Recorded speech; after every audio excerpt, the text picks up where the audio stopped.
Hello, listeners, and welcome to the Sailing and Cruising the East Coast of the United States podcast. I'm Bela Musitz. And I'm Mike Wasserman. Hey, Bela, great to see you again. What's up for today? Well, today we're going to have part 2 of my conversation with Joe Hagen. Joe was a previous guest on the show. He was here in episode 11 where he talked about his business, Offshore Adventure Cruising. It's a great podcast. Listen to that one. And in this episode and in the immediate previous one, Joe talks about sailing this past summer from Florida all the way up to the coast of Maine. We had a great conversation, broke it into 2 parts, and this is part 2. That's great. Bela, I love the first part, and I'm sitting on the edge of my seat here waiting to finish the trip, so off we go. That's cool. And then so heading up through Massachusetts, you get into New Hampshire just for a little slice and then to Maine. Yeah. So tell us about Maine. So Isle of Shoals is actually the border between New Hampshire and Maine, actually goes through this little clump of granite rocky islands at Isle of Shoals. And we reached there on the 1st of June. And it was just absolutely gorgeous. Got there late in the day. There's a little lighthouse out on a crag. And the sun was setting behind it. And it was just fabulous. We kept running into this situation where we'd get places and nothing would be open yet because we were too early. Yes. Block Island, the restaurants, we had a hard time finding restaurants open in Block Island. They said, well, you got to come back in a couple of weeks.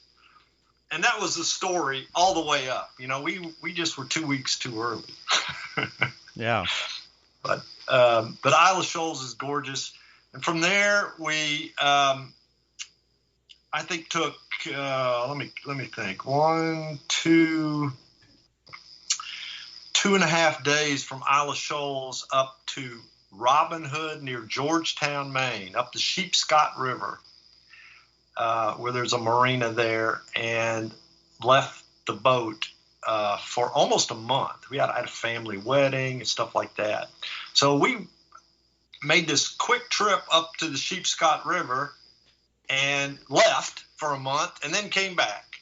And then we had 2.5 months sort of uninterrupted, just my wife and I sailing Maine. I say just my wife and I, but I had a family member come and join us for a week, and some friends come and join us for a week. But it was, it wasn't business; it was all fun. Yes, yeah. Very nice, very nice. So during this trip, did you? And you said you were early. I remember doing that on the Chesapeake once when I did an early charter. I didn't know it was early, but with my 2 sons, and we couldn't even get fuel in some places, right? Because the marinas weren't open yet. And so timing is important, as they say. Did you have any challenges provisioning the boat, or getting fuel, or getting pumped out, or any of those types of things? No, in fact, one of the things that really contrasts this trip from our normal trips in the tropics is the complete lack of any difficulty provisioning. We're used to really stockpiling provisions and, planning around refueling stops. You got that everywhere on the U.S. East Coast, at least compared to what we're accustomed to. Yeah. So, it's kind of luxurious. If we needed any parts, the reason we went to New Bedford is because I needed a little part for my propane system. So, well, let's just run over here to New Bedford. Now, if we'd been in Jamaica, I would have had to take a bus to Kingston or something, So it's pretty easy. Plus, you're always connected on the U.S. East Coast. That's right. Which we're not accustomed to. We didn't even have to. One of the tricks you learn in the tropics, in the more remote places of the tropics, is to put your iPhone, turn it into a hotspot, and raise it up to the top of the mast where you can get a cell signal, and then you can use your Wi-Fi, right? Yep. Well, we didn't do that a single time on the U.S. East Coast. Yeah. Yeah. Well, Plenty of signal all the time. This is why I think sailing the east from, the Keys all the way up to Maine or Nova Scotia, if you want, is just fantastic because you all the infrastructure's there. There might be, if you're too early or too late, there might be a few things that are closed, or a restaurant might be closed, etc. But for the most part, we really are spoiled. I mean, it is fabulous facilities and infrastructure, and again, the variety from the granite shores of Maine, where you check the depth of the water twice. Right. No, you're absolutely right. I'm sold. You've made that case well, I think. And I kind of knew all that intellectually, but still experiencing it made me, made it really sink in that, boy, this is great. Yeah. Now, did you guys anchor out most of the time, or did you go to mooring, or did you go to marinas, or just mix it up? We mostly anchored out. There are places, and Maine's a good example, where moorings are more practical than anchoring in many spots. So we did that. As I mentioned earlier, I made 4 or 5 trips home over the several months, 10 or 12 months we were on the boat. And that would be when we would leave it at a marina, and sometimes on a mooring at a marina. Yes. But we're kind of cheap, so we stay on. We anchor, and we like it anyway. Yes. We like anchoring. Yes. How did you find cost and the prices of things as you come further north? Like dock fees, mooring fees, those types of things. Well, I'd say more expensive than further south, probably. But in the grand scheme of things, it was kind of small. Mm-hmm. It wasn't.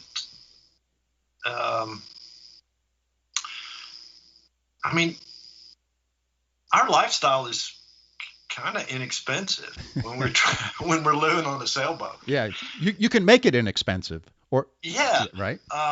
And so if we wanted to take a mooring or go out to eat or go into a marina, we didn't think about it a lot, to be honest.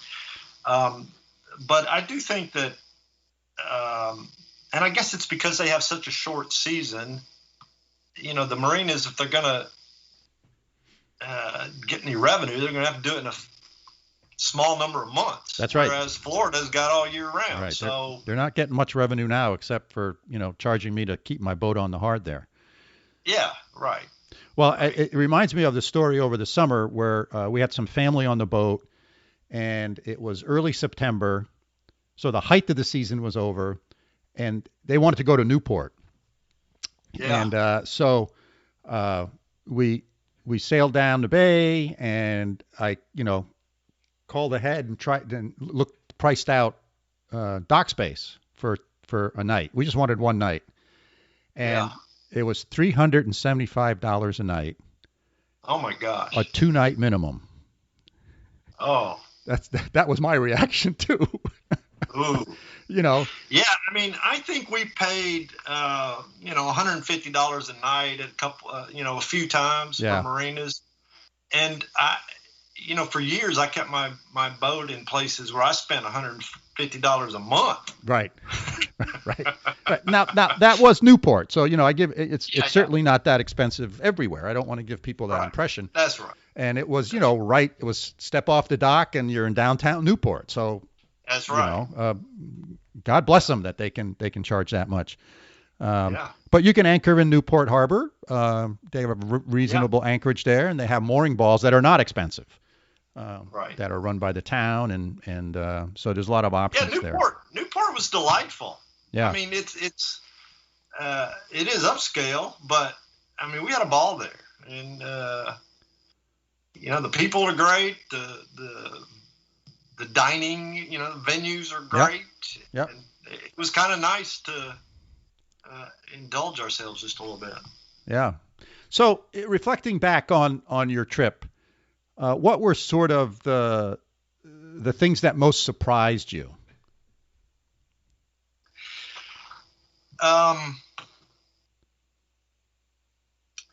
Well, let's see. Again, these are things that I kind of knew, but surprised me nonetheless. Yeah, it's one thing to know something; it's another thing to experience it. Exactly. It's the water up north is much less salty than down south. In the tropics, we're always struggling to minimize the salt on the boat and on ourselves, and having to worry about keeping it out from the cabin down below. And we really didn't have to worry about salt at all once we got north of the Chesapeake, or even in the Chesapeake. Yeah. So that was surprising. I mentioned provisioning and connectivity is easy. Of course, some things are simply related to the climate. Like we don't need sun awnings in Maine. That's right. If you have one, you're taking it down. Yeah, exactly. On the other hand, the refrigerator stays a lot colder in Maine and uses a lot less power than it does in the tropics. Yeah.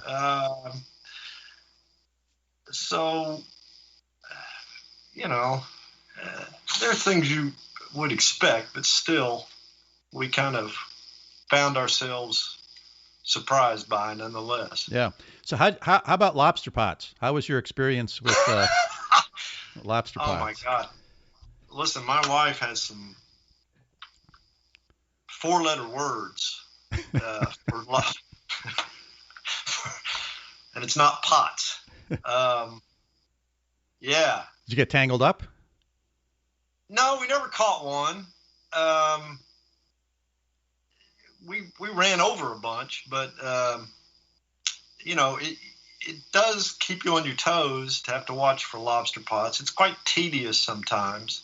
We're fortunate because our boat is full keel and it has the propellers in an aperture, so it's kind of difficult to catch a lobster pot or a crab pot. But I'm sure that if it is possible, I will find a way to do it before long. But we didn't catch one this year, so yeah, that was good.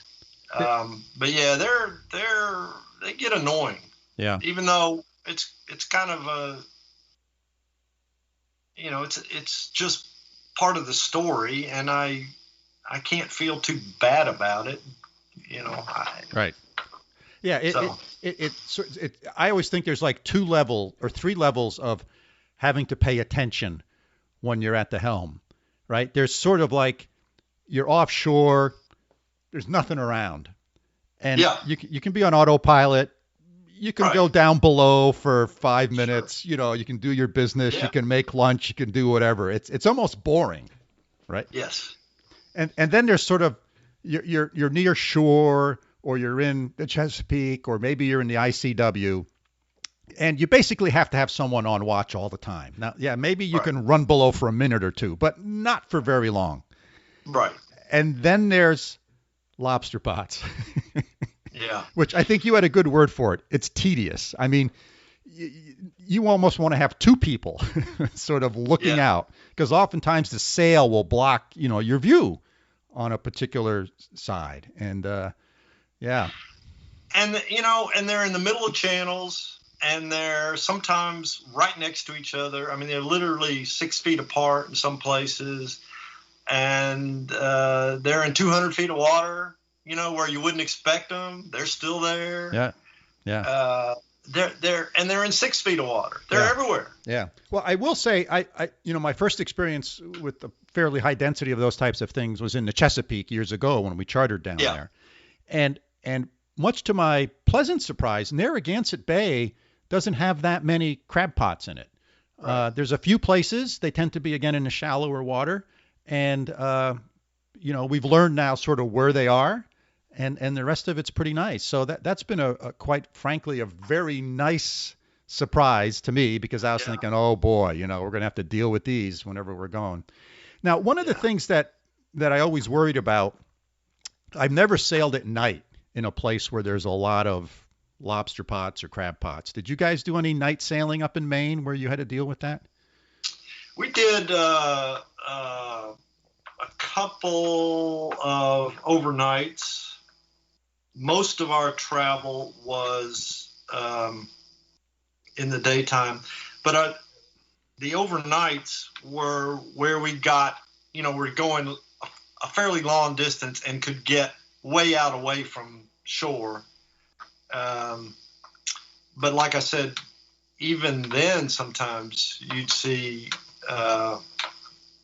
lobster pots. We went up to, I can't remember the name, but as we were heading to the extreme, down east, the most northeasterly part of Maine, the current, that's something that's different. The current you got to deal with in Maine was just amazingly strong. I mean, it must have been running at 3 knots, something like that. Is this out in the open or sort of between islands and stuff? Well, there's a stretch from about Cutler, is a little village, up to Lubeck, which is maybe 25, 30 miles. And there's not really any islands. It's just a rocky coast, spruce trees and granite. That's all there is, and no real islands of any size. And the current runs through there like crazy. And yet there's still lobster pots out there. And I just how in the world do they get them to stay put? I don't know. Yeah. It's amazing. But yeah, sailing offshore there at night is problematic. But, this is one of those cases where you just have to hope for the best. You can't see them. We put the autopilot and kept our fingers crossed. Yeah. And what about tides? Some pretty high, heavy tide, not just the tidal currents, but also changes in tide. Yeah. Well, of course, all of Maine has big tides. Yeah. And 8, 10, 12 feet is not at all unusual. If you go down east as far as you can go in Maine, you're going to get to Lubeck and Eastport, where it's 20 feet. And that's just amazing. Yeah. 20 feet. Well, and you figure if they're moving that much water, there's got to be current because absolutely. It's coming in and going back out. Well, yeah, and I think that's something else. Now that I'm talking about it and thinking about it, that's something else that I think we learned. I mean, I learn stuff all the time, of course, but when the tides are much more modest, so is the current, and you don't really worry too much about it. You might notice that, hey, I'm going pretty fast. I must have current with me, or I'm not making much headway here. It must be current against us. Well, up there, you can't be cavalier about it. You have to plan around it. You have to be aware of it because running against a 3-knot current is just futile. Yeah, it's like planning going through the East River or the Cape Cod Canal or something. You got to time it right. Yeah. Exactly. Yeah. Now, did that give you any challenges in anchoring? Maybe not necessarily the current, but the 10, 15 foot of tide and getting out enough scope. And I've made a few mistakes when I didn't take that into consideration, and I anchored at low tide, and at high tide we were almost floating. Yeah, no, it really wasn't problematic. It did make me. I was very conscious of it, and so I had to really think about it. So we'd anchor in 15 feet of water, and I'd think, well, okay, 15, I want to 5-to-1 or an 8-to-1. So I need to put out 75 or 100 feet of chain. And then think, but what's the tide? Oh, it's going to go up by 10 feet. Now I've got 25 feet of water. Certainly 75 feet of chain isn't going to be enough. So I always put out an excessive amount of chain. I was, I had 150, 200 feet of chain out quite often. Yeah. One of the things that I find to be a challenge in those situations is your swing can change by a great distance. Yeah. So you got to think about not only how much chain you're putting out, but the amount of swing you'll have at low tide and the amount of swing you'll have at high tide. Right. And so if you have less swing, that's probably not a problem. But if you don't think about that as well, you can find yourself swinging into something that you don't want to swing into at low tide because you have to put out so much. Right. You're absolutely right. Yeah. You got to think through it. So you can't have cocktail till after the anchor's set. Do you use an anchor alarm at night at all? No, I don't have an anchor alarm. I have Navionics on iPhone, and I mark where I am, and I'll wake up in the middle of the night and I'll grab my phone and look, and I'm like, oh, okay, well, we're 36 feet away from the mark. I'm fine. Yep. Yep. So I get a fair amount of anchor anxiety, as I call it. So I never sleep well when I'm anchored out. If I'm on a mooring ball, I sleep really well. Do you get anchor anxiety as well? I've been doing it.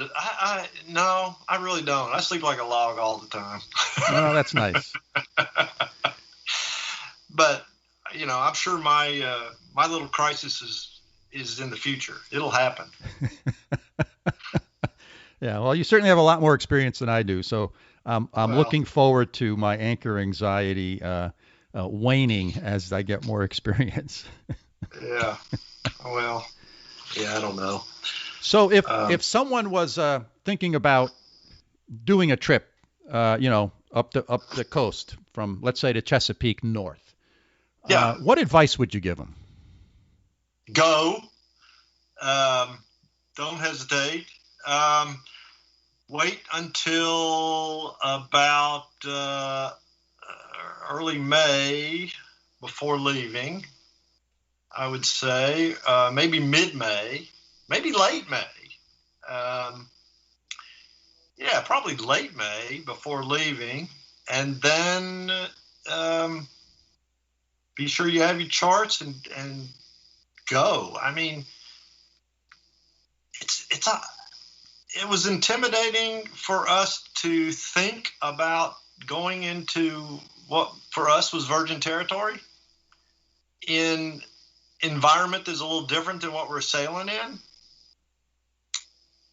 But it was that difference and that challenge and that unknown that created all the wonder and magic, And go for the wonder and magic. Go. Yeah.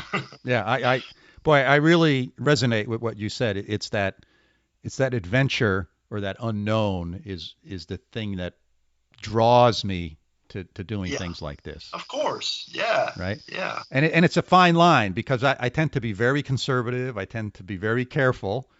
Yeah. Because I don't want to fall off the cliff, but I like to walk close to the edge. I just think of it as, take one step. You can always turn around. Yep. And don't be afraid to turn around. Go take it one step at a time. Yeah, that's really good advice about turning around because it's a lesson that I learned this summer about docking. Yeah. So off my normal MO for docking would be, once I start going into the slip, I'm going in. Right. I don't care how out of shape my boat is. I'm going in. And finally it clicked on me. Like, you know what, Bela, if you're going in and it doesn't look right, you could, because I back into my slip, I can put it into forward and I can go out and I can start over again. And it's a simple thing, right? It's an obvious thing, but it wasn't until this summer that, my thick skull finally changed its behavioral pattern and said, you know what, this isn't going to go well. Put it into forward, start over again. Yeah. Yeah. Right. And I can see Well, that on trips too, right? You depart and you start going, and maybe something breaks, or maybe whatever, and right. people tend not to turn around. There's a huge Right. impediment, I think, in people's minds about backtracking and turning around, and that's real great Yeah. advice. Well, you can't let your pride get you in trouble. Yeah, yeah. Um, So you're going to be back for another trip up north? yes. I'm not sure when. I'm. I'm kind of excited about. I'm kind of excited about warm weather, to be honest, and being in the tropics again. But I'm struggling right now with what's the next big thing. Um, and I've got wild ideas, but You mean big thing as a place to go? yeah, yeah. Um, so we'll see. Yeah. I'm going to set a spring sailing schedule that gives me a chance to give the boat a good shakedown after a refit, and that keeps my options open for what to do after May. Yeah. So, yeah, could be. Well, there's lots of things it could be. Sure. Yeah, As you were saying that, it got me to think about one of the other nice things about at least the northeast is if the weather's from the south today, uh, probably within a few days it'll be from the north. yeah, Or if it's from right, the west today, in a few days it'll be from the east. So true. so you may have to sit for a day or two, but you're going to get some favorable winds. And I think about going to places that where they have trade winds. It's Yeah, there's only really one direction you want to go in. that's true. So it makes it tough coming back, you It know? does. That's we talked about that a lot because we're accustomed to the tropics where the trade winds blow and it's always in the same direction. And because you can count on it, you sort of plan routes and you can sail. Honestly, you can sail more in the tropics than you can on the U.S. East Coast. However, if you had more time and were more patient and didn't put yourself on a schedule, you might be able to sail just as much on the East Coast if, like you say, you just are willing to wait a couple days for the right weather. When the wind blows out of the northeast instead of the southwest, well, that's when you go. Right. Um, but yeah, it's different. Yeah. Cool. So, Hey, so Joe, is there anything that I didn't ask you that I should have? Anything that we should talk about that we haven't covered? um, no, I think for us it was a fabulous experience.